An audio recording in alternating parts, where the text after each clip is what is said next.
Bonjour à tous et bienvenue dans une nouvelle vidéo confinée, mais je crois que c'est la dernière, de la chaîne YouTube Dans ton miam.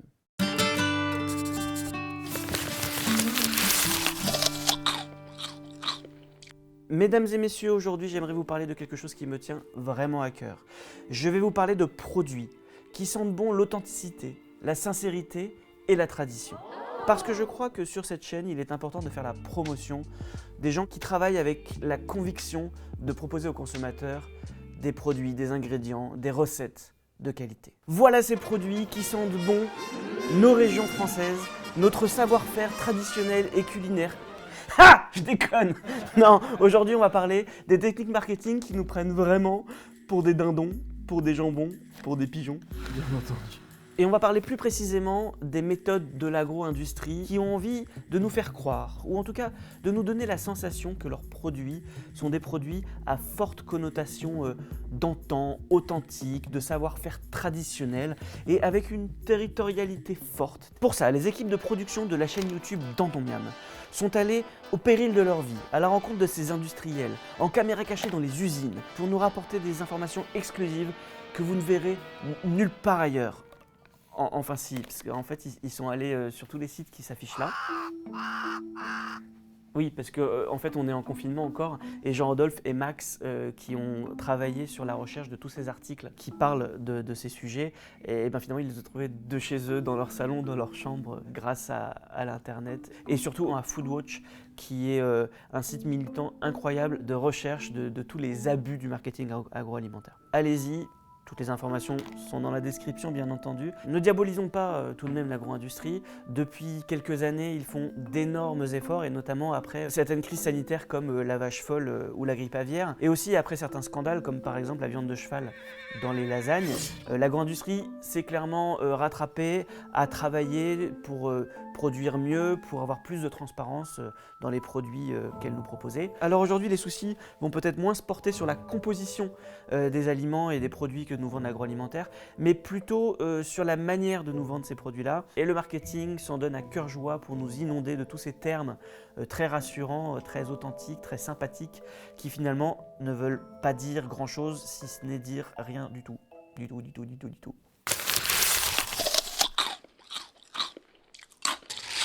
Alors la première chose dont j'ai envie de vous parler en détail, c'est ce qui m'a vraiment donné envie de faire cette vidéo. Il y a une pub qu'on voit vraiment beaucoup pour un steak façon bouchère. Un article Foodwatch qui explique un truc incroyable. Nous avons ici deux produits de la même marque qui sont relativement les mêmes. La seule chose qui va changer, il y a ici un steak, on va dire façon traditionnelle industrielle avec les stries sur le haut, et ici un steak qui a une découpe, comment dire, façon bouchère, comme si c'était mon boucher qui l'avait passé dans sa petite moulinette à la main. Et ces deux produits qui sont composés exactement des mêmes ingrédients, qui ont un temps de process de fabrication qui est exactement le même, qui sont même fabriqués dans la même usine, et bien pourtant, ils ont une différence de prix assez énorme, puisque le steak traditionnel, il est à 3,85 €. Et notre steak façon bouchère, 5,59 €. Pourtant, c'est le même produit, c'est un peu étrange. Foodwatch nous dit et nous raconte dans son article quelque chose de fabuleux, avec un tableau des valeurs nutritives qui est exactement le même. Exactement la même liste d'ingrédients, à l'identique.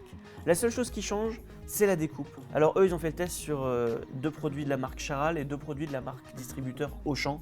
Eh bien, on avait en moyenne entre 15 et 18% de majoration qui sont clairement injustifiées. Parce que c'est vrai qu'on a envie d'acheter ce steak façon bouchère, on se dit qu'en bouche il va être bien meilleur, et ben on va goûter. Nous avons là donc le façon bouchère dans son écrin de plastique, le façon pas bouchère dans son écrin de plastique. Et ben on va les cuire. Alors pourquoi mettez-vous beaucoup de beurre, me direz-vous? Je vais vous donner mon petit secret du pourquoi, parce que c'est bon. Nos steaks sont donc cuits, et clairement, à la cuisson, il n'y a pas grande différence. Le façon bouchère est resté peut-être un peu plus épais que l'autre. Alors ce sont des produits complètement identiques, avec une conception un peu différente. Est-ce que cette conception va m'apporter, pour celui qui coûte plus de 15% plus cher, est-ce que celui-ci va m'apporter une dose de plaisir bien meilleure? Je commence par celui que nous servait notre maman dans les années 90, avant que le marketing vienne tout pourrir.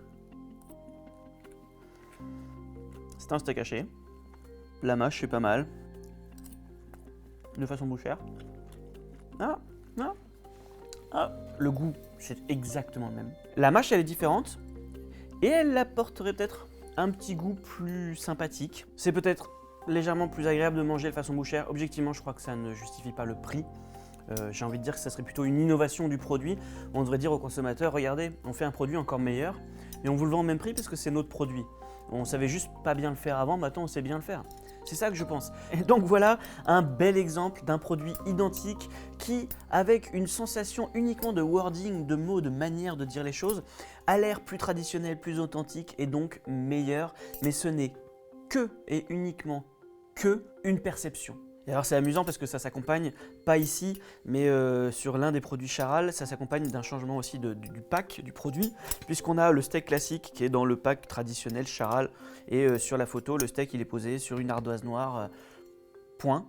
Et puis sur le façon bouchère, on a quelque chose de plus authentique avec, bien sûr, hein, c'est le même plastique sur le pack, mais avec un imprimé craft. Et puis vous voyez sur la photo, il est posé sur une jolie planche en bois, avec cette petite feuille qui va l'emballer comme chez le boucher. Et puis ce petit brin de persil pour dire qu'on peut faire des recettes plus élaborées avec finalement le steak traditionnel qui se mange comme ça, comme une brute de chez Charal. Voilà, le marketing nous prend pour des dindons. Exemple suivant. La territorialité, elle est un très bel argument de vente pour l'agroalimentaire et elle est parfois utilisée à bon ou à mauvais escient, ou en tout cas en essayant de se servir d'un territoire comme un gage de qualité alors que finalement le territoire n'a rien à voir dans le produit. C'est le cas donc du chou de Bruxelles qui n'est pas forcément cultivé à Bruxelles. Et c'est le cas aussi de nos beaux champignons de Paris qui sont originaires de Pologne, de Chine ou des États-Unis. Et il en va de même pour les escargots de Bourgogne. On se retrouve aujourd'hui avec 90% des escargots de Bourgogne qui ont comme provenance la Pologne, la Hongrie, la Roumanie ou bien la Grèce. Même sujet, mais beaucoup plus ancien pour la moutarde de Dijon. Elle ne vient pas plus du tout de Dijon. On peut faire cette moutarde où on veut à partir du moment où on respecte une certaine recette. On sait que 80% des graines qu'on trouve là-dedans proviennent du Canada. Bon, il y en a d'autres, le melon charentais, hein, cultivé en Espagne et au Maroc. Il y en a qui sont pas très forts en géographie. Le jambon d'Aos, qui évoque une tradition culinaire du nord-ouest de l'Italie. Eh ben non, le jambon d'Aos, il est français. Il y en a d'autres, l'huile d'olive de Provence, qui vient d'Espagne. Mais pour moi, le produit le plus symbolique de ces arrangements des agro-industriels avec leur marketing, c'est le camembert de Normandie. Ce produit stigmatise vraiment la guerre entre le savoir-faire et l'artisanat français et l'industrie agroalimentaire. Pourquoi ? Le camembert de Normandie, depuis 1996, a un AOP, une appellation d'origine protégée, qui permet aux consommateurs de savoir que le camembert qu'il achète, il est produit d'une certaine manière en Normandie, avec du lait normand, et une recette traditionnelle de savoir-faire française et normande. Pour essayer de comprendre, petite histoire du camembert de Normandie.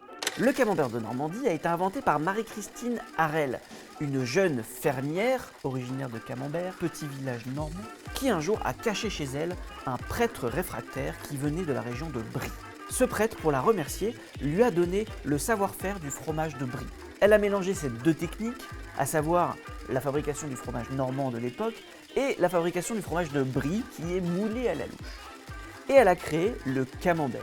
Elle a ensuite transmis ça à sa fille et à son gendre qui ont perpétué la tradition et très vite le succès de ce fromage dépasse les frontières régionales et devient en quelques années, et c'est encore le cas aujourd'hui, un symbole de la tradition culinaire rustique de notre beau pays. En 1983, désireux de protéger leur savoir-faire et leur territoire, les producteurs de camembert arrivent à faire bénéficier leurs produits d'un AOC, une appellation d'origine contrôlée. Plus tard, en 1996, je vous le disais, le camembert va bénéficier d'un AOP. En clair, si vous souhaitez produire et commercialiser un produit qui a une AOP, eh bien, il faudra qu'il réponde à un cahier des charges avec une manière de fabriquer, un lieu de fabrication selon un savoir-faire très précis.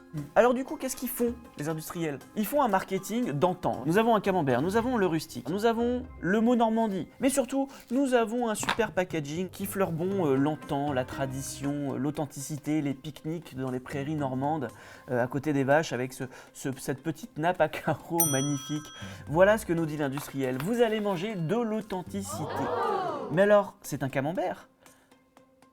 Oui, c'est un camembert. Mais pas un camembert de Normandie, non, un camembert fabriqué en Normandie. Et oui, ça change tout. Pourquoi ça change tout? Parce qu'il ne répond pas au cahier des charges demandé par l'AOP. Oui, c'est un camembert parce qu'il a une certaine recette qui ressemble à celle du camembert et qui peut le faire passer pour un camembert. Ceci dit, il n'a pas l'AOP. Pourquoi?